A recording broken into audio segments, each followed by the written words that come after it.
WWCO music.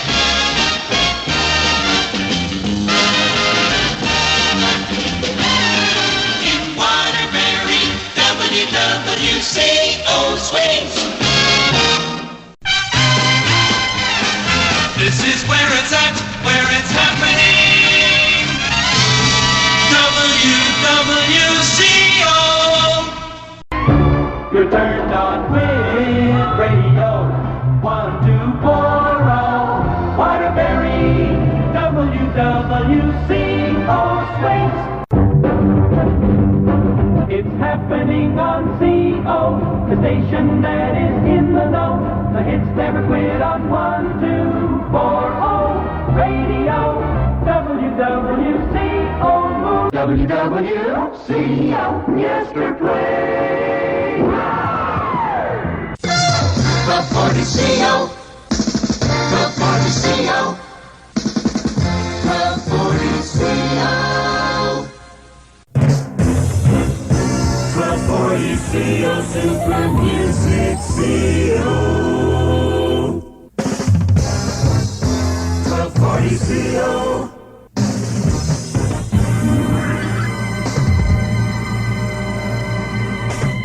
The Party CO. So what's your name? Okay, my name is Chris Cirillo, but now I'm Chris Spinner. Tell me your story about WWCO, Chris. Okay, well, of course, I grew up with the great WWCO. It's part of my childhood. And when I was about 16 years old, I was writing music and wanted to become somebody famous. And one day, Ed Flynn, the morning DJ, said that he knew Al Martino, the famous Italian singer. So I had concocted this plan that if I just invite Ed Flynn to my home and let him hear my music, that he could introduce me to Al Martino and I could be famous by Sunday. And so I did. I called Ed Flynn. And I guess he thought I was sincere. He came to my home, met my parents, and liked my stuff, and said to me, you need a demo tape, and I have just the guy to help you record it. Are you familiar with Tom Collins, the afternoon DJ? Which in those days was like saying, are you familiar with Frank Sinatra? And I was completely flipped out. And he brought Dave to the house, and we became fast friends, and we palled around for about a year. And we went to his home in Oakville. He had his own home studio, and we did a lot of demo recordings for my music, and we became very good friends. Now the story gets even more exciting. So our families became friends. I was a junior in high school. Dave was about 20. And I needed a date for my prom because I went to Notre Dame Academy, and I asked Dave, and he accepted. So I was queen of my school. So went into the Waverly Inn, and the band was saying, famous Tom Collins is here. It was just so much fun. And then sometime after that, pretty quick time after that, was that whole Dave Donovan, Tom Collins thing was going on, and we knew he was trying to get this job, and then it happened for him, and then he went off, and I kept in touch with his parents and his family, and we connected through the years a couple times here and there. And then, of course, with the miracle of Facebook, we had a great reconnection. And here we are today. So, yes. So he must have been a decent date if you stayed friends all these years. Yes, he was a great date and a real gentleman. And that's something that shines through in his book, too. So it's an honor. It's an honor to know Dave and to be part of his book signing and his event. Thanks for sharing. Nice to meet you. Yeah, it's nice to meet you, too. What's your name? Victoria Kennedy. What'd you love about WWCO and Tom Collins and the whole crew? Well, the whole assortment of jockeys were like above and beyond anything else. And actually, I was thinking of getting into radio at the time, and ended up taking a turn at the last minute. But I made wonderful friends that I'm still friends with 40 years later. Who'd you make as friends there? Well, Danny, Ellen Kay, Larry Rifkin.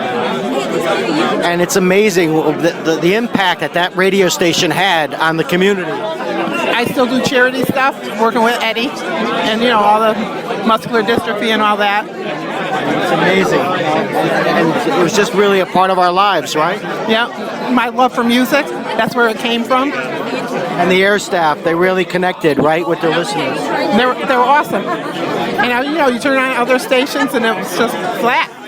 I always went back. Thank you. So we're with Joe McCoy and Stefan Rybeck. Joe, what was it like as the PD program director for CO? When were you there now?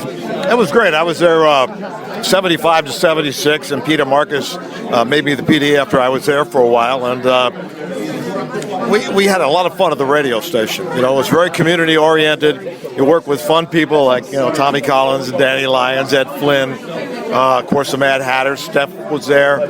You know, so many great people at the radio station. We did a lot of great promotions with the dance marathons and things like that, broadcasting live from the McDonald's. I always remember that with the Mad Hatter.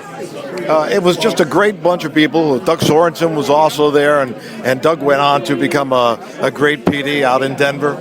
I had so many talented people at the radio station that, you know, it still amazes me sometimes when you think about some of these radio stations in small towns that develop so many people who become major talents. And that's what happened with the guys at CO.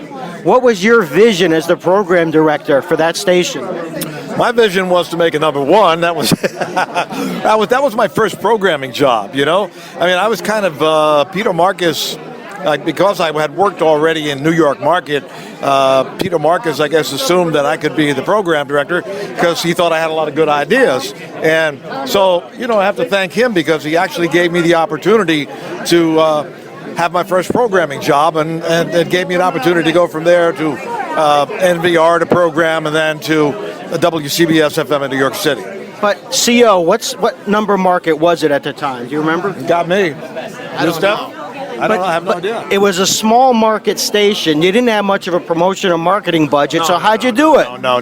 You just did it with, you know, guile and wile. You know, you just reached out to the community and tried to do some good promotions that you could tie into sponsorships and have the jocks be a part of what was going on, and they always were. Whether it was skate-a-thons, I forget do you remember the skating place? Oh yeah. And we did some of the skate-a-thons. Skate Odyssey. There you go. I was in that. Yeah. So, you know, it's stuff like that really, I think, endeared the radio station to the community. And we did stuff, of course, with the Waterbury Reds at the time, the local baseball team.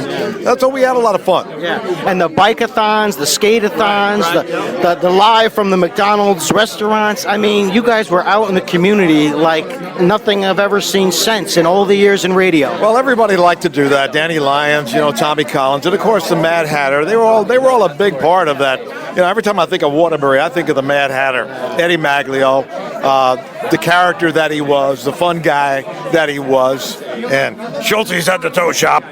And it was great, you know, just a great bunch of people to work with. Yeah. How about you, Stefan? What was it like working there? It was the thrill of a lifetime because I'm originally from Waterbury, and I grew up listening to that radio station. And my goal in life growing up was to be a disc jockey at Super Music CO. And so when I was able to get an internship there in high school, I was a junior in high school at Holy Cross High School here in Waterbury. The program director at the time was a guy by the name of Joe McCoy. And Joe, I was able to convince Joe to dramatically lower his otherwise very high standards and let me in as an intern. And that's really where I learned the business. I hung out at the radio station. I couldn't believe that they would let me hang out at the radio station and come after school and be there on the weekends and go to remotes and lug equipment. I mean, I would have cleaned the toilets and not thought twice about it. And then a couple of years later, there was an opening for somebody to run the religious and public affairs tapes from 1 in the morning until 9 in the morning on Sunday. I thought I had gone to heaven. It was $2.50 an hour, and I was in love with radio and learned the business from Joe McCoy and Danny Lyons and Tom Collins and Steve Fika and, of course, the Mad Hatter. And these guys took me in, the 17, 18, 19-year-old high school kid from Waterbury. They took me in under their wings and they showed me the business. Now, you talked about market size before. I don't know what market size before, but when I get, what market size Waterbury is, but when I got into the business, it was the only market that mattered to me. This was my world. And so for me to be on the #1 radio station in my hometown was a thrill that I will never, ever, ever, ever forget. It's something that I hold very close to my heart, to be at that radio station at that time. The station had such a dramatic impact on the town. I remember doing the muscular dystrophy radiothons, and we'd start at 6 o'clock on Friday evening and broadcast live all the way through until 8 o'clock on Sunday night. And of course, the Mad Hatter was the ringleader of that. And back then, you're talking about the mid-'70s, we would raise $14,000, $15,000, $16,000, which today is still a lot of money. Super Music CO did that. We were so tied into the community. We loved the community, and the community loved us back. And that was one of the things that made that station so great, is how tied in we were with the community, with the music and the contests and the promotions and the community involvement. And how did you get the community to respond to so many of these events in such a big way? You know what it was? The station sounded big, and that was one of the lessons that I learned from Joe McCoy and Danny Lyons and the Mad Hatter. When they took me in, they said, "Steph, we know that, quote unquote, we're just a radio station in Waterbury, Connecticut, but we're going to make it sound like it's the biggest radio station in the world." And think about it. You had the hottest music of the day with real, bona fide, genuine personalities. They made it fun. They made it exciting. They made it, when the station appeared anywhere in town, you just had to be there because they made it sound bigger than life. It was great. It was beautiful. It was wonderful. It was an incredible, incredible blessing. Now, what was it like for you, though, as a high schooler, spending your Saturday nights as Steph in the nighttime? Again, you know, I'm 18 years old. I'm 19 years old. I'm a disc jockey at my hometown radio station, Super Music CO. I'm talking on the radio, I'm playing records, and I'm meeting a lot of girls. It's Nirvana. It's what you got into radio for, you know. And Steph said it. I think we all did the same thing. We all ran those public affairs programs, religious programs on a Sunday morning at a radio station, and we were thrilled because that was a break. That was just to get your foot in the door. And then when somebody said, or somebody got sick, or whatever the situation was, and they said, "You're on the air," then you went, you just did it, and you tried to do the best you could and have somebody notice you. I mean, it's like any other thing. It's getting your foot in the door. And once you get your foot in the door, if you have the talent, you'll do well. And what kind of an enduring impact has that radio station had on your life, Joe? Well, I think it's part of the journey, you know, as far as I'm concerned. It's part of the journey because of the fact the people that you worked with, that you remain friendly with over the years, they were good people. You know, and that's what it's all about. I mean, you know, you can derive so many things, so many negative things from any occupation. But radio, you try to take out the best in people and the best people, and you try to remember those things, and you try to bring it forward, pay it forward to the next person that you work with. And, you know, again, you know, I could say it a million times. I had a great amount of talent at that radio station. What kind of lessons, Stefan, did you carry forward with you? How fortunate I was to be able to start my career there. I've been so wonderfully blessed in my career. And part of the blessing has been to be in major markets. But I've never forgotten where I started and the lessons that I learned about the business that I carried with me throughout my career, and it all started at 1240 Super Music CO. And you're talking about,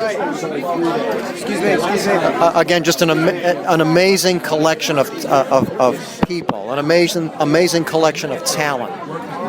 And to this day, I'm very honored and humbled to have been able to work with such talented individuals who took me in and shared their knowledge of the business with this young kid from Waterbury.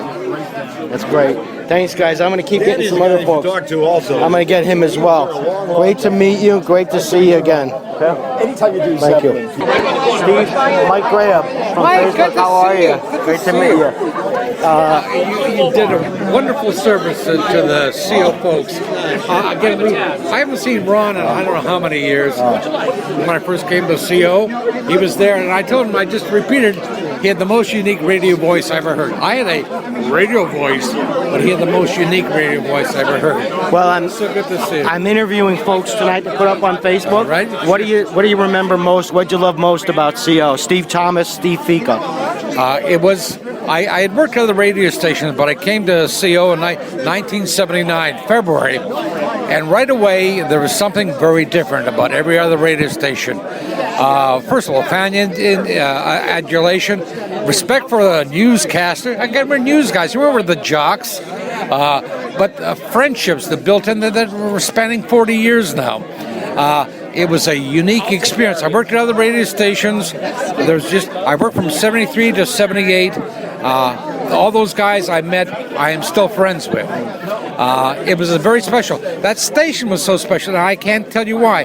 The ownership, Pete Marcus, let us do anything we wanted to do, basically. And the fan base, neighbors, kids, everyone responded. I remember concerts with Foghat at the Library Park, concerts at Quasi with 10-wheel drive, and people just started turning up by the thousands. They adored the stations. They adored us. We were celebrities. I mean, I could basically, with my voice, walk in to say and cash a check anywhere because they recognized the voice because CO was playing everywhere. And it was, and I say I had a good career in news of the Associated Press, but that's the most magical period of my entire career. And it had such an impact. I mean, people turned out at these events, like you said, in the thousands. How did you guys get them to respond that way?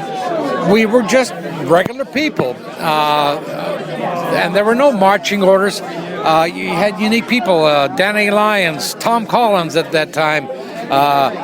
All these people, we were just regular folks, but the music and the fact that for being in the middle of nowhere, CO was actually a hit maker. They had all these gold records and stuff. It was an impact station in a very small market, but we're talking about reaching, a couple of 100,000 people. The numbers were just astounding in those days. Nowadays, they talk about, you got a 2-share.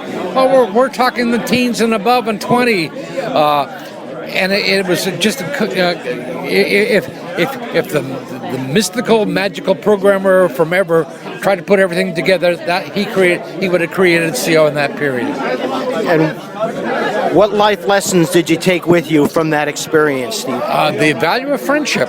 Like Tom Collins, again, he and I have been in contact from his ups and downs. We're talking to a span of 40 years. Danny Lyons, Steph Ryback, we still hang out together. And even in Joe's book, friendship and family are the things that come out. I've got friends, again, Ron Gregory, I haven't seen him in a day. We picked up like we haven't seen him since yesterday. And Timmy Clark and I haven't seen him in a couple of 20 years. We picked up where we left off. I don't know how you create. You can't create that kind of atmosphere. All you do is you live it, enjoy it, and embrace it. That's great. Thank you. Great to meet you in person. Thank you so much for that page. It's great for me. I'm loving it. So everybody else who comes, I see new people every day. I just discovered this page. Bill Raymond and all these other folks. You know Ron Gregory. This guy's actually from The Butler. He's the actor from the movie The Butler. There you go. But you can talk to him anyhow. He knows Oprah on a first name basis. Wow. There she is, right behind me. There you go. Ron, can you just tell me, I'm for Facebook, can you tell me what you loved about working at WWCO and what it was like? The people. Steve Fika, newsman par excellence. Steve Martin, I'm sorry he can't be here tonight. There was a disc jockey we had, Jerry Wolf. Haven't seen him in years. I hope he's all right, but would love to see him again. Now, when were you on CO? 1969, off and on from 69 to 74. How fun was it working at that radio station? It was a real radio station then. The music was real. The community response was real. and things just kind of go to hell. It's apathy and. But there was something about that station that made it so special. It was so much larger than any individual station I've ever known since. Yeah. I mean, Seal was one of those gems, one of those diamonds in the rough that was a well-kept secret. When Merv Griffin owned it. He owned the AM and the FM, country music and the rock. It was just a magic time. Yeah, and the people you worked with, you're still friends with them all these years later. Oh yeah, it's a family. It's a family. So did you work in radio after CO as well? Well, I did, because I went from CO to funny story, Washington D.C. There was a soul station down there that I got fired from because I didn't sound black. I love that story. It's great. Yeah, WOOK, which you is haven't no worked in longer radio until you've gotten fired, right? Oh, that's that goes along with the with the program. It was the egos, and that kind of kills everything. I was in it to have fun, to communicate with people. What's your fondest memory of CO and working there? Well, there's a lot. There was a woman that used to call me at night, Norma LaFrance, and she actually got me through the night. She used to call every single night. She was about 80-something years old. She loved the music because we were playing music from the Holiday Inn, Dolly Holiday, Montavani, that kind of stuff late at night. And I was wondering how I was going to stay awake. Norma would call every night and tell me stories about the Hartford fire, circus fire back in the day, and she was really a fascinating lady. So early in my career, I put her in my mind, so I would do my programs directed towards her, and it made it easier to communicate with people, because Norma was the number one fan. She's since passed away, but never forgotten her, never will forget her. She actually started my career. I credit her for that. Great story. Great to meet you. Thank you so much. Julie, are you Tim by chance? Yes. Can I just get your recollections about working at CO? When were you there, Tim Clark? 1967 to 1970. And what was it like? I was just talking to Joe McCoy and to Steve Fika about that, and there was something about radio back then. You couldn't feel it, you couldn't see it, but there was a magic about radio then that radio doesn't have today. So it was really a magical place. And you guys just had a way of connecting with your listeners, right? Oh yeah, we did, absolutely.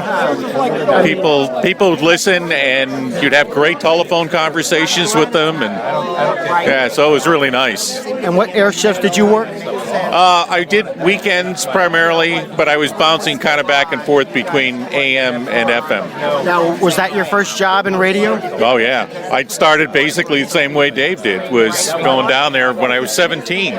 67, I was 17, still going to Wilby High School, and that's, hanging out down there. And how cool was it to be a kid working at WWCO? Oh, it was awesome. It really was. You got to see things and meet people that you never would have met, and get involved in promotions that they were running. So it was really nice. Did you work in other radio stations after that? After that, I went to work for WPLR in New Haven from 70 until 76. Yeah. So how would you compare the two?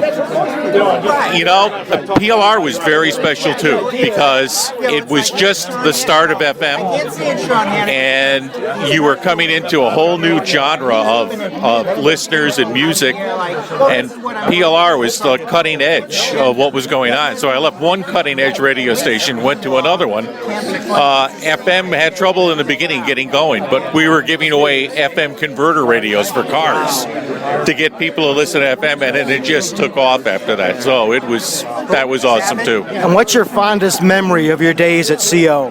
The people I worked with, they were just awesome. It was Ron Gregory and Dave when Dave was there, and Jerry Wolf, and all those people were just awesome. In fact, Larry Rifkin's father was the manager at CO, Wally King, and so I got some great memories of all those people. Those were just great days. And here you are all these years later, still friends with a lot of them. Oh, absolutely. We all stay in touch with each other. You know, Steve Fika, even, you know, we used to laugh because when I worked at PLR in New Haven, I'd be driving down Route 69 to New Haven, and Steve would be driving up from his house in East Haven, and we'd pass each other in the morning and wave every single morning. And we'd always laugh about the fact that, my God, you know, what's wrong with this picture? But it was great.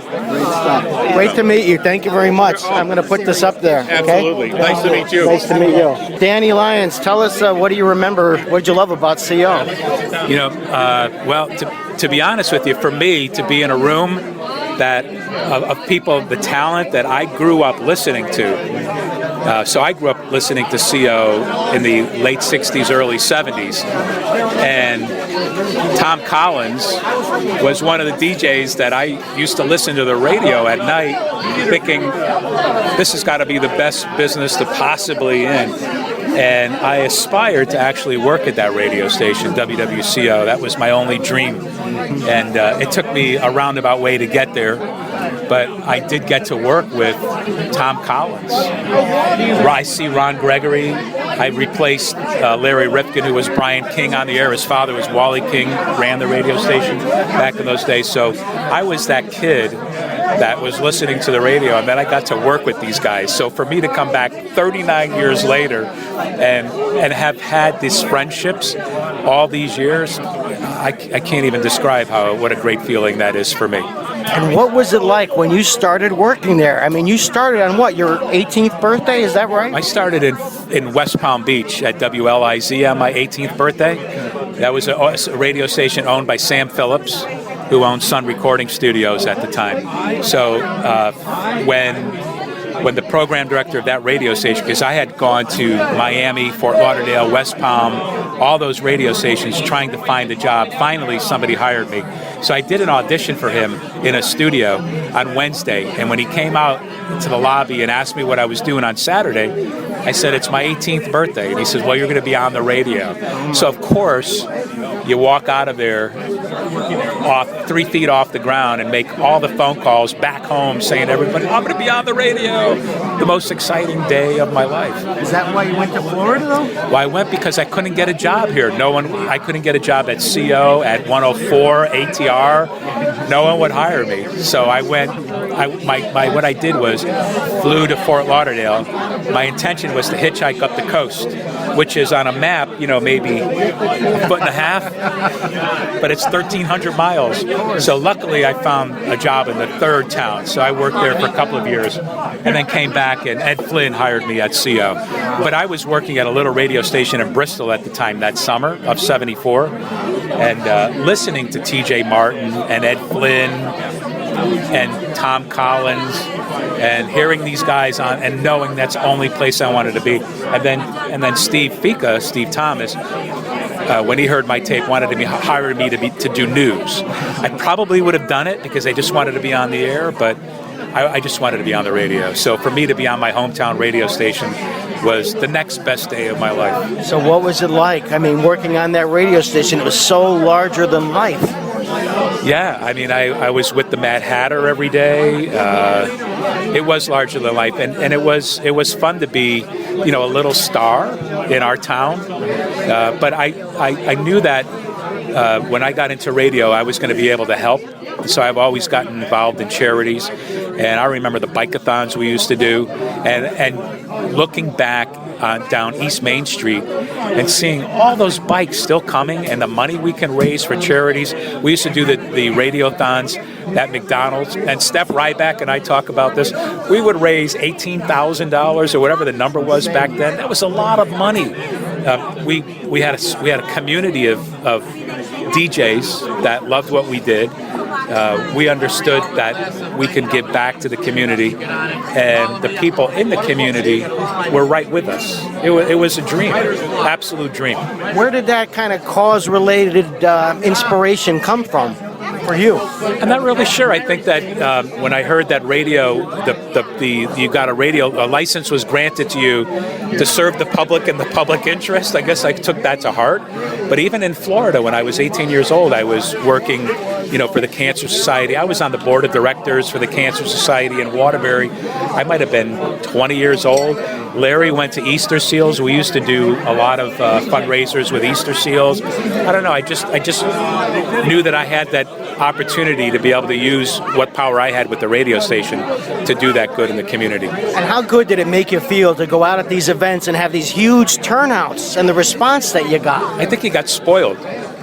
So you never wanted to work at a radio station that didn't have listeners. So that's what I believe. You just became spoiled that you're at a number one radio station and people were going to show up. So I think it was the way we presented it too. But it was genuine, right? The connection between the DJs and the listeners. Absolutely. We didn't have, Facebook is today's request line, right? So we had a request line. And one of the things I promised myself, because I would call radio stations, and many times, you've called radio stations, Mike, I know that. DJs don't always answer the phones, and they never play your requests. So one of the things I promised myself was I would always answer the phone, and if somebody wanted to hear a song, I would be truthful about whether it was coming up or not. But I think that we had the opportunity to talk on the phone with our listeners, and we engaged. And I don't know where we had the time, because back then we had to queue up the records. But they're short. What's that? They were short, a lot of those records. The songs were short, so we were busy. Now we have everything's automated, and half the times the phones don't really ring, but people like to engage you on social media. So I think Facebook is today's request line. But how about all those contests? You guys always had these winning weekends, right? Well, I don't know if you remember, there was one time at CO where Big Mac came out, and that was 2 all-beef patties, that whole thing. And people had to call in and give us that jingle, and they would win. I think they just won a Big Mac. We actually blew out the phone lines.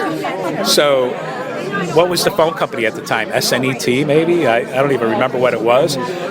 We were asked to as soon as we had a winner, to put something on over the intro, over the song. We have a winner, no more phone calls, because we were blowing out phone lines. Well, I gotta confess now, if we're gonna be honest, as you're being, when I used to call, the only time in my life that I ever got a jammed circuit busy signal before I finished dialing the phone number was when I used to call CO. Is that right? The circuits would be, you get a fast busy signal before you finish dialing the last number. So it got to the point, I was a kid trying to win the contest, I would call the operator and ask her to try. And she patched me through and I won some contests. I don't know if I have to return those prizes. One time I won Are you still recording? Of course. One time I won this Firestone Frisbee. I love my stones. You know when you guys had to say that?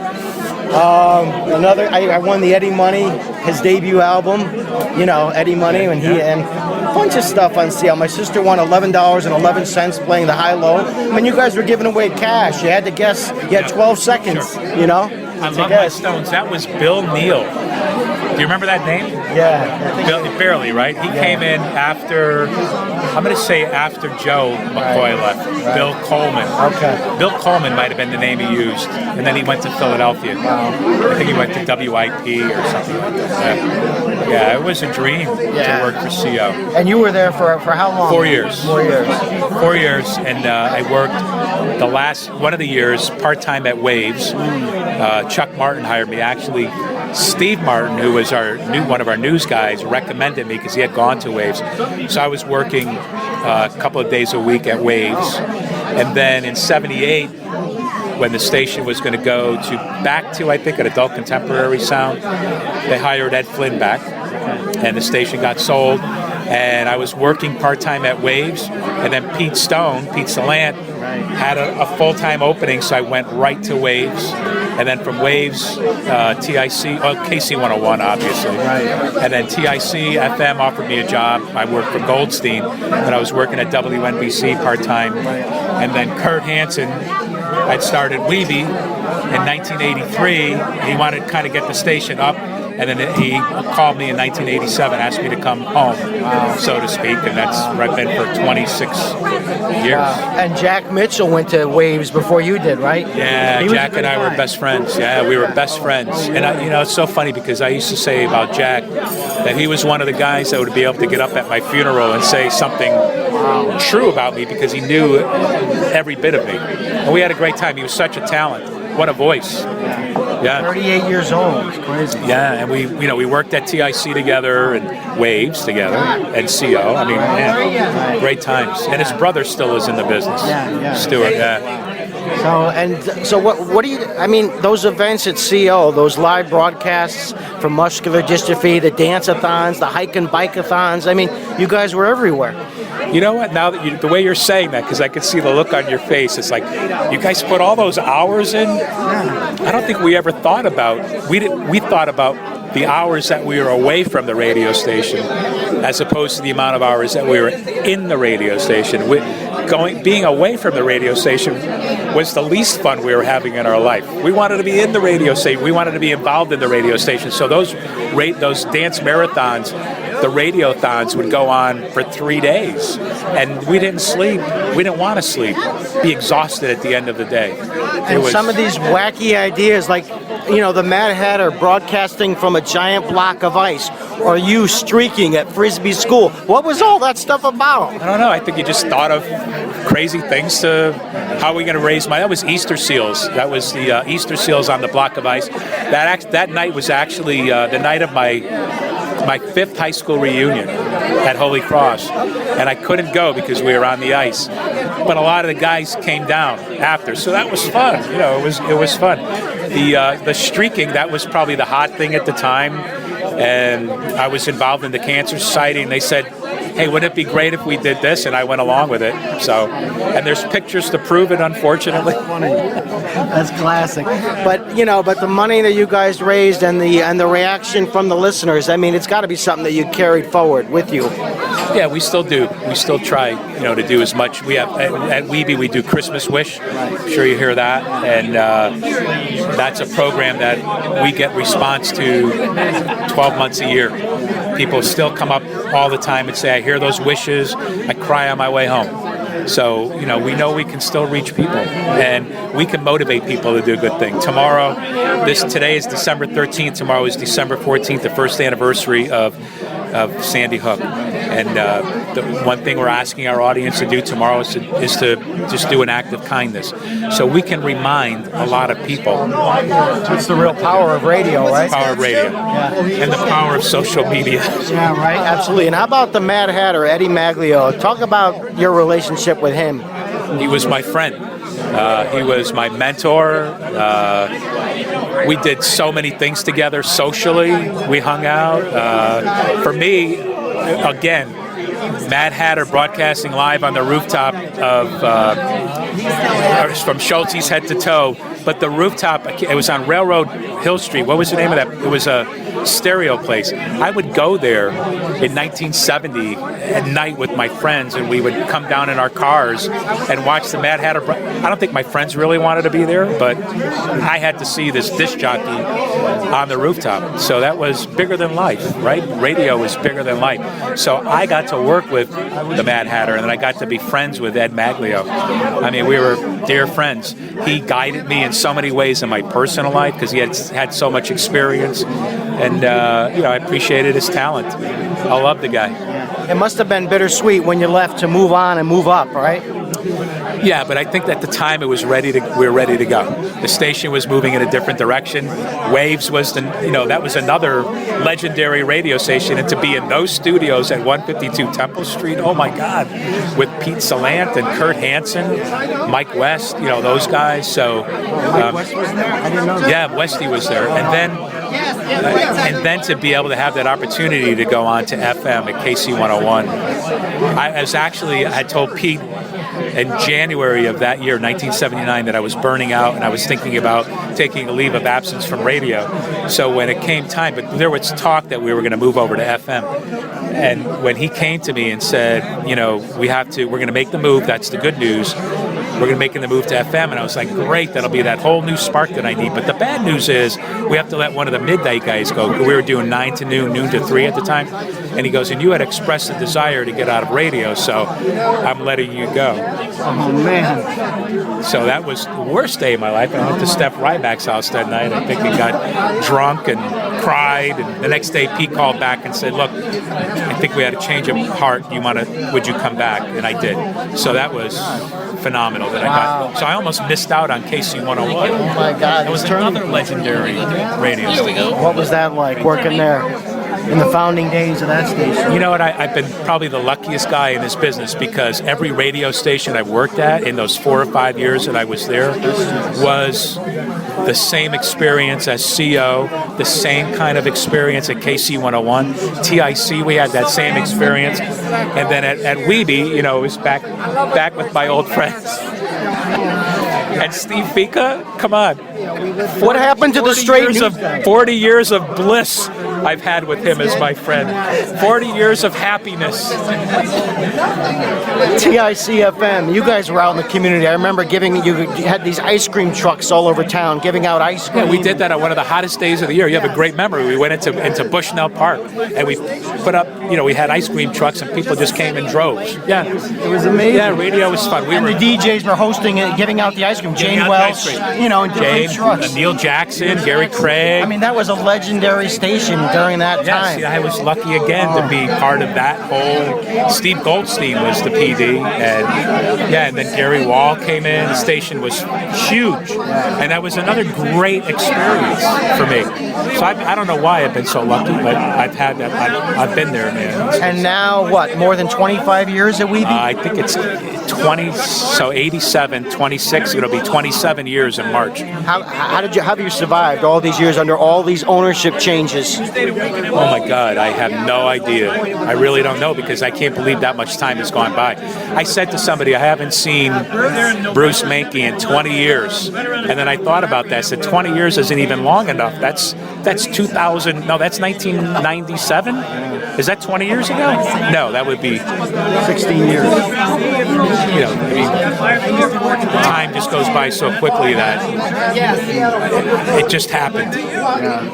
And you worked with Dr. Chris a few times along the way, right? Yeah, Dr. Chris at CO, and then when Jerry Christopher left, brought him into KC 101. Right, and I think you helped get him in there. I did.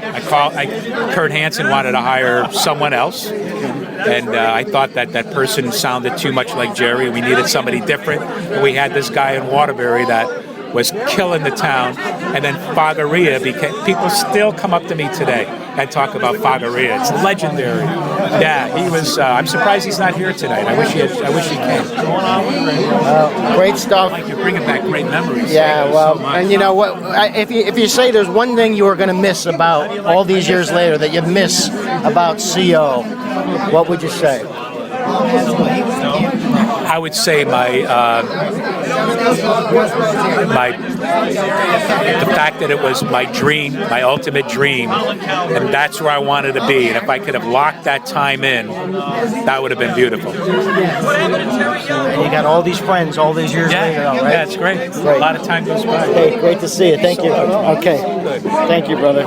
Peace. Larry Rifkin, right? So what was your history with CO? My history?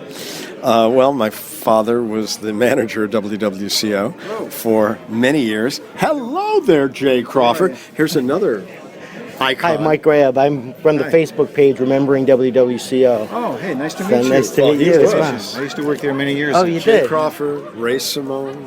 These guys were some of the most velvety voices on the air. Time ago, in a galaxy far, far away. There you go. I was there. When were you there? It was a great radio station, and I will always remember it. And I don't know what to say other than thank God for WWCO. It's one of the best radio stations that ever existed on the planet. It's too bad they couldn't go back and bring it all back again. When were you there, Jay? It was about 1965 through about 1968. I was the music director then. Okay, and I worked with his dad. I worked with Wally King. I work with guys that I'm not sure whether you're talking about these guys in the other room, but Bob Rouge, Ray Simone. My mom used to go and hang out with Bob Rouge when he was on the air. Yeah, well, the teeny tot of the kilowatt, Bob Rouge, the teeny tot of the kilowatt, Conrad Taylor, Ray Simone. I could go on and on. Jack Stevens. I'm thinking of other people there. Tom Coffey, of course. Tom Coffey. How much fun was it to work there? Whoa. It was more fun than some of the biggest radio stations that I ever worked at. I worked at some big ones. I worked at WPIX, I worked at WDRC, I worked at WPLR and WHCN. But WWCO was the best radio station around. What made it so great, you think, Jay? Well, the music, the personalities, the radio audience. I mean, the city was thriving at the time. It was just a wonderful time to be alive. Yeah. That's great. Thank you. Well, how about you? My dad was the manager at WWCO from when we came back to Connecticut in 1962, and he was the manager through 1971. Wally King. And of course, all these guys grew up under my dad. He was an amazing radio man. Everybody loved him, but he knew radio. He had that old cultured approach to radio coming out of New York. He had that sophistication, and he wanted to learn what was going on with the new music and everything else. He turned his son on, me, to the Crosby, Stills, and Nash, to others. I mean, he really knew what was happening. And again, he built a great radio station, and it was under different owners, including Merv Griffin. Though Merv Griffin then later brought in an executive who was overseeing even my dad as general manager because he was putting the FM on the air, Bob Rouge. I don't know if that name has come up, but anyway, my dad died prematurely because he had a congenital heart problem that could have been dealt with open heart surgery, but it was a couple of years too soon, so we lost him in 1971. But he really was there for the halcyon days of WWCO. And how about you? So then, how did your role evolve at the station? Well, I was always the radio brat who would tell my dad, this one shall stay, this one shall go. Wow. I mean, I was tough. I would be the guy who would say, hey, Dad, it's Sunday morning, but you're off the air. And he'd say, oh, well, wake me up in 5 minutes. Let's see what's going on. He'd call the hotline. Nobody would answer. He'd go down and have to fire the guy. So I was always kind of his eyes and ears as to what was going on on the air. That radio brat. In fact, they just did an article on me in the Waterbury paper because now I'm on WATR doing the talk show. And, they called it the radio brat, because that's really what I was. So I really was kind of an outsider until he died. And then they said, well, look, why don't you go get your license and come on the air? So I did, and my name was Brian King when I was on. And I was on weekends primarily, but one summer, it must have been the summer of 1974 after I graduated UConn. I was going to go for my master's, and I was working at a factory, one night at a factory. But I could always say if I ran for politics, I worked the third shift.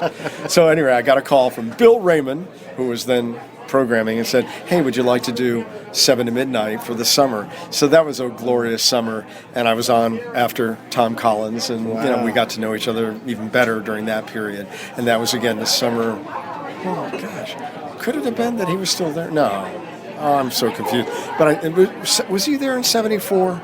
Tom Collins? Yeah. Okay. So it was the summer of '74. Yeah. But anyway, so there I was, and then I worked under Joe McCoy, and I told Joe McCoy today, I'm going to be very candid. I said, Joe, I don't know if you know my background, but I mean, I later went on to program Connecticut Public Television for 30 years. Did you? No. Okay. And I was on the air for years. I brought Barney to tell. I mean, I did a lot of different things. But the point is, I said, Joe, you're the only person in my life who has ever fired me. Only once. But I was only doing weekends, and he said, your voice is more for news. You're more for news, not for, jockeying. But then I went to work at YZ, the Natural 92, which was owned by the group that still owns, that still owns WHER. And I don't know if you've ever looked into the history of the Natural 92 before it became country, but it was a beautifully programmed station. Adult contemporary. Yeah, I remember mellow rock. Mellow rock. Album-oriented mellow rock. Every set started up and cascaded down. But I said today to Joe, thank you for firing me, because then I got to go over to YZ and be part of one of these incredible radio phenomena in the state, because that's just when FM was really taking off. So I thanked him. Yeah. It's amazing, the twists and turns in life. I know. You've been in all facets of it, right? Both sides of the hiring and firing, on air, CPTV. off air. Yeah, I never, thank you for putting that in perspective. I never thought about it. So after I took an early retirement from CPTV in 2009, after about 30 years, I went back to WHER. I had been doing weekends talk just to get my chops, and now I do the daily talk show here in this community, 10 a.m. to 1 p.m. So it's kind of come back full circle for you. Absolutely. And what's it like to still be in radio all these years later, where it started? I mean, I love it. What would your dad be thinking now? Yeah, I think he'd be pretty surprised at the incredible career in public broadcasting, and because I was able to do so much national programming from Connecticut. That's the beauty of public television. You don't have to move to New York or LA. Programming is coming from everywhere. In fact, the predominant amount of programming, the most significant batch of programming, comes from Boston, GBH. But we at Connecticut Public Television built a beautiful niche. Whether it was Barney, Scientific American, Frontiers, of course, UConn women's basketball, which was the most successful local franchise in the history of public television. We did concerts, documentaries. I did concerts with Carole King, Bobby Vinton, Gene Pitney, the British invasion groups, Herman's Hermits, The Animal. I mean, I got to do everything you could imagine. I'm a board member with the Harry Chapin Foundation, and CPTV ran that concert, the tribute to Harry, which is a great, Isn't it a great show? Well, look on the credits and see who the executive producer was. That's my me. God, Yeah. that's such a phenomenal. So you were involved with the video production of that? Oh yeah, we took raw master tapes that a gentleman brought to us, and that was from Carnegie Hall, and just the raw camera masters, and we created it into that beautiful tribute. I'm so proud of that show. It's incredible. It's so moving on so many levels. Even at the end, we squeezed every bit of emotion, which wasn't hard with Harry, but you noticed the way we wove all of that together with the remembrances. It was a story, which is what Harry's life was all about, and his music. I was a huge Chapin fan. That's why we did it. And it was a really successful pledge show. Thank you. Thank you for remembering. How proud would your dad be that you're still with WHER, super local? Well, you have to understand that my father came from New York. He was going to be one of the Bowery Boys. He was so talented. And if you ever watch the Bowery Boys and you see Leo Gorcey's name, then you'll see a Bernard Gorcey. That's his cousin. The producer wanted my father to be in the Bernard role, but Leo determined that it would be Bernard. So my father never became one of the Bowery Boys. But then again, I never would have been here had he stayed in New York. But he came to Waterbury as program director of WHER. So I am back 50 years ago at the same radio station. Oh my God. That's incredible. That's incredible. And so I'm finishing my career over there. And you said the halcyon days of WWCO. I mean, the station sounded tight. It was way ahead of its time in a much larger market than Waterbury. In no small part, I'm sure, because of the, attention to detail that you and your dad paid. Yeah, and my dad. Somebody had to be, but you played a role, behind the scenes.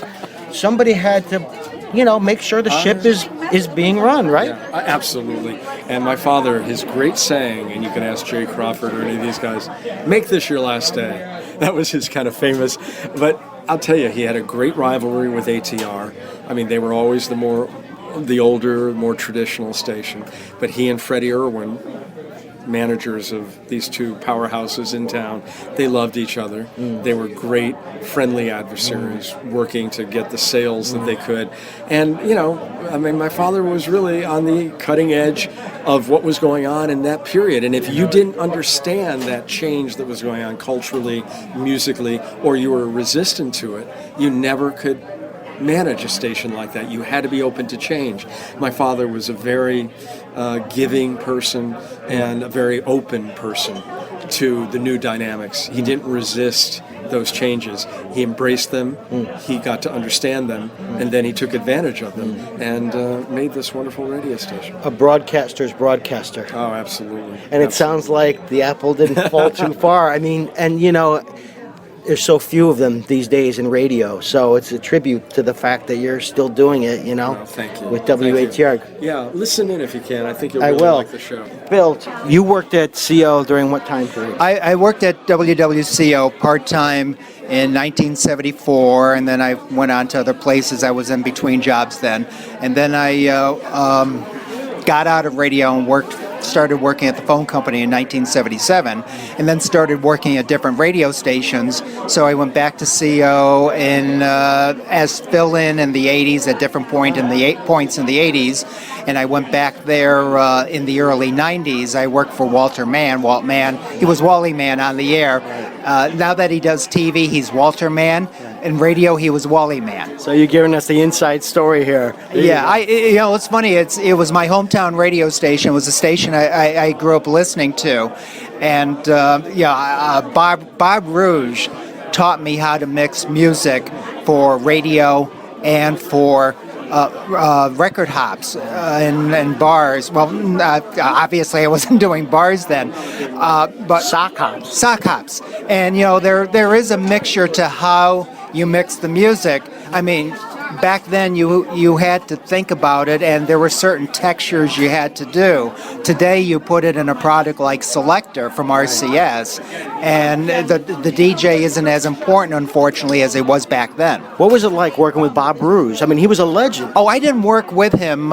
He was a mentor. I was in high school, and I used to go to all these remotes. I started going to remotes when I was 13 years old. And what was funny, my son did an internship when he was at high school at a Hartford radio station. And you know how kids don't want their parents around? He didn't want me coming to a remote. So I said to him, I've been going to remote since I was 13 years old.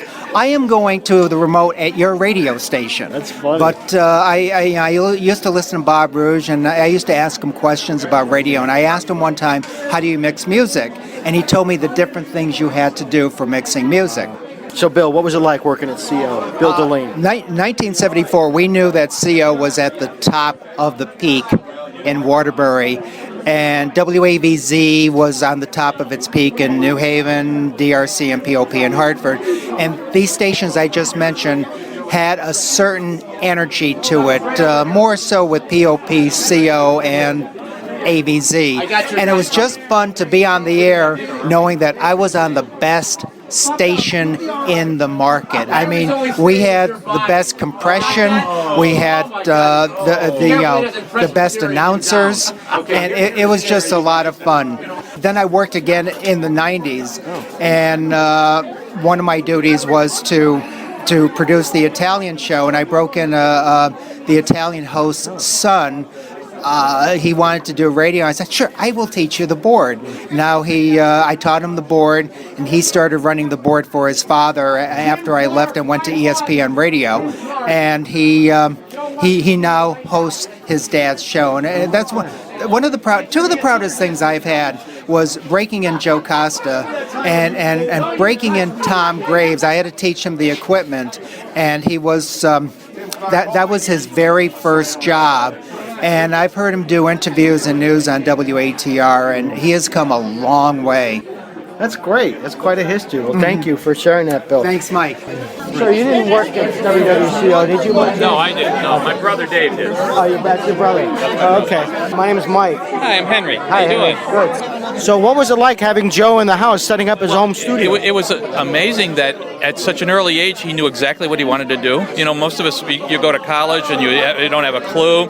And so he got his FCC license so young, just directed himself to, this is what I want to do, and accomplished it. It's amazing. I'm so proud of him. Yeah, and I mean, he kind of set up a board in his bedroom, right? Yeah, my dad, and he set up a board, and they had a couple of turntables, and they had a 1-watt transmitter, and he would broadcast, and the kids in the neighborhood would ride their bicycles around the house and listen to him on the radio. Oh my God. And he had a couple of his friends, when my mom made him eat his dinner, one of his friends would broadcast and people would listen to him.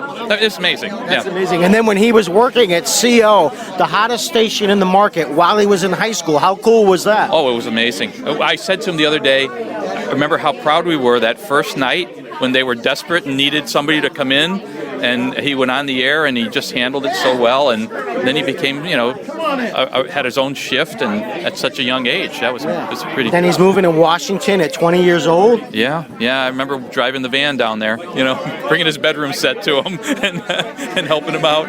But he did. He adapted so well and, got to the top of that market too. Yeah, and all these years later, I mean, the voice of Fox and CBS. Yeah, I mean, what's incredible. it like? It's just, it's so awesome to hear his voice, because we were in Turks and Caicos a couple of years ago, and I have my ear, I kind of am tuned to it, and ESPN International was on, and I said to my wife, "That's Dave."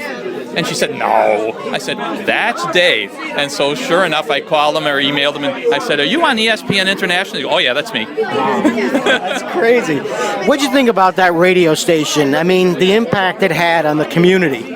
It was the center of the community, because we had it in our house on all the time, and he had these dear friends, Ron Gregory is here, and then so many others, and it was the cool radio. I mean, that was the heyday of AM radio, and it was cool, and they had, Merv Griffin had just come on and bought the station and invested money in it, and it really brought it to the heights that you wouldn't imagine. Yeah, great station. We love CO. It's a great place.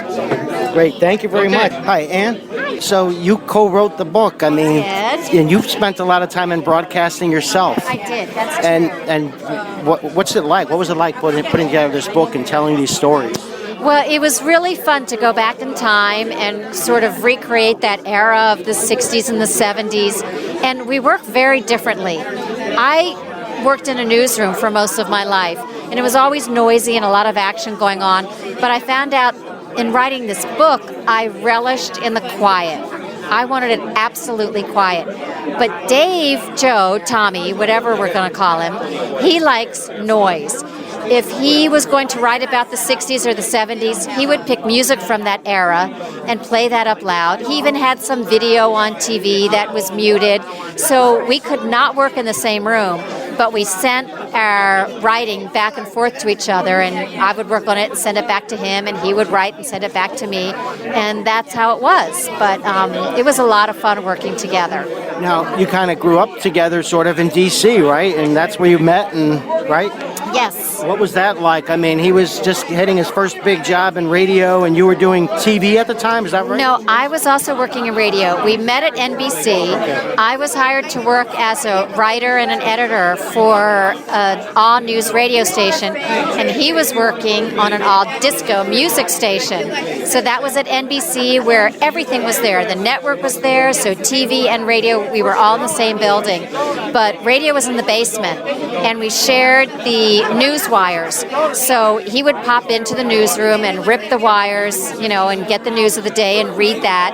And I was in the newsroom doing phone interviews and working with an engineer, and that's how we met. And what'd you think of him? As a crazy disc jockey, or what was your first impression? He was a crazy disc jockey, but you know what I always loved about him was his ambition. He always was positive, he was always cheerful, and you knew that he was a lot of fun. And this book is more than about voiceovers and the radio and broadcasting industry. I mean, it's about finding your passion and pursuing it no matter what, right? It really is. If you want to work in voiceovers or in radio, sure, there are tips about that. But it also goes for whatever you want to do in life. It's basically what his dad used to say and what so many parents say, I think, to their children. If you love what you do, you'll never work a day in your life. And he's always loved that part of the business, the technology of it, the excitement of being on the air. And there are tips in there, there's advice in there. He's had, when people thought he had it all, he's had some of the lowest points in his career.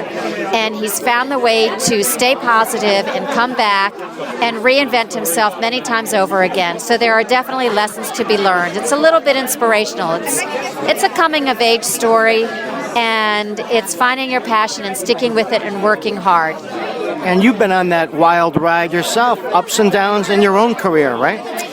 Yeah, I've been a little bit luckier in my career, I have to admit, because I started out in Washington, D.C. when people told me, no, you have to go to a small town. You can't just start out in the nation's capital working in news. But I did get lucky that way. And we have, one of our neighbors gave us advice about that. He said, the secret of Hollywood is it's 90% luck and 10% a lot of luck. And I found that no matter what you're doing, you have to look for luck, you have to be ready to pounce on it when it happens, so you have to work in your craft all the time.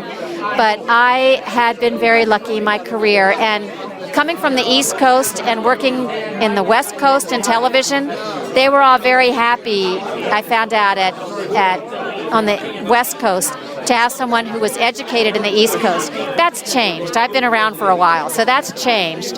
But to have a journalism background coming from Washington, D.C. was very beneficial. So I got lucky, too. What advice would you give today to somebody who's trying to break into journalism, whether it be broadcast or electronic? I won't say print. I would say, as in almost anything, you just have to work hard. You know, starting at the bottom is not a bad way to go. Don't expect to be on the air right away. It's great to learn the craft. It's great to know everything about it, so you have that confidence that you can do any part of the job. And just work hard. Always don't try to jump and make that leap without putting in the time to really learn what you're doing. The basics are really important. Any other lessons you would take, you would share from the book? Joe has a saying, and I really think it's true, that if there's something that you want to do with your life, you have to spend 1 hour a day at it. Have another job. That's okay. Don't give up your day job. You know, you need to make a salary. You can't just go out there and think you're going to be the next big thing. Very rarely that might happen. That's great. But you need to pay the rent. So keep your day job and work at your dream. If it doesn't happen that you're working your dream already, at least 1 hour a day, and you'll get there. You will. Thank you so much. So your name is, Courtney? It was Courtney Miller Rayo. Now it's Courtney Gordon. I'm happily married to a phenomenal man. So. Okay. And you worked at WATR doing news? Yes, I did. I did afternoon news. I did some voiceover work there. Oh. And so when were you at WATR? I was at WATR shortly. It was from 2007 probably until early 2010. And what was that like? It was absolutely great. The people that I got to meet, the environment was just wonderful, and I really can't say anything more about it than it was just great. Yeah. Was that your first job in radio? It was actually my fourth. Oh. Yes. I worked at WNHU starting out in college. Then from there I went to WQUN in Hamden, WXCT, which was sold and became a Christian radio station in Southington, and then WATR. And are you still in radio? Or? I am not actually. I currently am selling my artwork. Yeah, I'm affiliated with the Saatchi Gallery in London. Great. Sorry, what's your name, sir? Well, at the time, I was known as Joe Johnson back in the early 70s. That's when I worked at CO in 1970. Oh, okay, and how long were you there for? 4 months. Uh-huh. And what was that like? Interesting to say the least. The program director said, "Why do you want to work here?" And I had just graduated college on Long Island, and I worked there for 4 months, and that was my Connecticut stepping stone to other jobs. Oh, wow. And then where else did you end up? Well, I changed my name to Sebastian, and I worked at Waves in New Haven. I worked at CCC in Hartford about 8 different times, TIC, AM, and Troy, New York. And, Is that Sebastian? In the morning and the evening and the listening to you. afternoon? Thank you. So that's all I have to say. But I mean, so 4 months at CO, what happened? Got a better job in Troy, New York. There you go. For more money, and I think I went from making $140 a week to $225. Sebastian's worth $300,000 a year. Sebastian.com. He'd like to get hired tonight, please. This is Bruce Mankey. So when were you at WWCO, Bruce? From February of 72 to June of 73, Joe Sherwood hired me. And he hired me because I went to the Connecticut School of Broadcasting. Wow, back then it was open. It was very big then. Wow. In fact, Joe McCoy, who's here tonight, was one of the teachers back then. Wow. I had him as an instructor. So what was it like working at CO? Well, I did news there. And Dick Springfield was my mentor. He was my first teacher. And it was wonderful being there. I learned. I got a 4-year college education. I had already graduated from college in 71, but I got another 4-year college education working there and learning from Dick and some of the other people that were there. That's where I learned radio. And then after CO, I went to WPLR. I was on the charter staff. And that was a place I had my eye on for a long time. And this man here, Jay Crawford, was the program director of the original PLR. He's the guy who hired me. And he was the best director, the best program director that PLR ever, to this day, including this day, this hour, right now. Jay was the best program director that station ever had. He was a visionary. Why was WWCO so popular in the greater Waterbury area? Oh, because it had such an established history from all through the 50s. When I was a little kid, I listened to Larry Rifkin's dad, Wally King. I remember his dad being on the air at WWCO.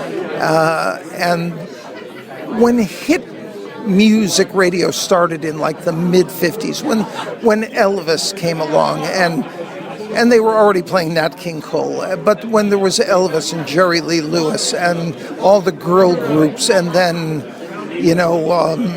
and then Motown and Phil Spector's girl groups and all that stuff. CO was they were at the front page of all of that stuff. They were a hot station. If you were really into radio, you might have been a teenager and you might have listened as far as Hartford and been intrigued by the radio wars between DRC and WPOP. But you didn't have to go that far to hear fabulous radio. It was happening right in Waterbury because, Waterbury still had all of the brass mills, the brass industry, so it was it was a 24/7 town with a nightlife because of that third shift at all the factories. So there were people, there were restaurants and things open in Waterbury in the middle of the night. And so Waterbury was a happening city. And it's up to, I have a 13-year-old son that I brought up to Waterbury just a couple of weeks ago to show him around. And it was really so upsetting to me. I couldn't explain it to him. I kept it inside, but it was so upsetting to see how empty the downtown looks now, realizing what it was like when I was a little kid growing up and experiencing the downtown and everything that Waterbury was. I'm going to tell you about another station. I mean, here we're talking about WWCO, but there was WWCO, WACR, and WBRY. which interestingly was right in my family's backyard on Boyden Street. QQW it became. It became QQW, yes. I used to hang out there when I was a kid. But when it was WBRY, the evening news on WBRY at 6 o'clock was read by a man named, and I played with his son in the Waterville neighborhood. I grew up with the kid. His father's name was C. Russell Sumpf, Dutch name, Sumpf. And C. Russell Sumpf, he was known as the Dean of Broadcasters. And the reason that his credibility with doing the 6 o'clock news at BRY was because he worked at the Republican American as a writer there. So Waterbury has a wonderful, rich radio history, and CO played the hot music. If that's what you were interested in, that's the station you wanted to be at. Tell me about some of your colleagues who you worked with on the air. Well, there was Dick Springfield, who as I said, was my great mentor. There was Davey. Joe Cipriano. Yeah. We all hung out together. You can read about it in the book. There was me and Cipriano and Steve Martin, who also did news. He was a graduate of Emerson College, and so he had a journalism. I mean, he was very legitimate. He was a good journalism major. And then there was a kid that was from East Hartford that had already worked at a couple other radio stations and landed at CO, named Johnny Walker. And we were like the Four Musketeers. And we lived at that station. Also have to mention that, in the same building there was the country western station, WIOF, also known as 104 FM. And they were playing the real country western music, root country western. I hated country music when I came to that station to do news, but because I also did news for the FM channel as well, for the country music channel, and those guys were like the great FM disc jockeys of country western music. They knew their music. They knew it. And by the time I left CO, I came away from that station with a completely different mindset about country western music, and I had a wonderful appreciation for it that I credit learning from them. There was Hank C. and Bob Edmonds and Saul and Conrad Taylor and Big George that did the all-night show. He sponsored his own show, by the way. Yes. He worked from midnight to 6, and rather than bother the station with sponsors, and rather than get paid by the station, he sponsored the whole show with his own appliance company up in Hartford called Combo Distributors. That's brilliant.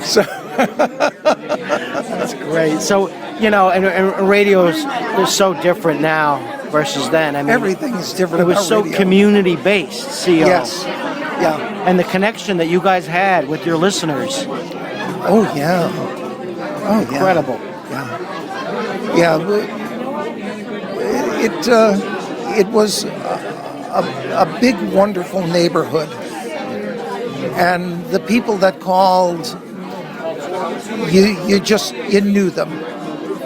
Because it was a local station. And, it was like running a business not unlike this restaurant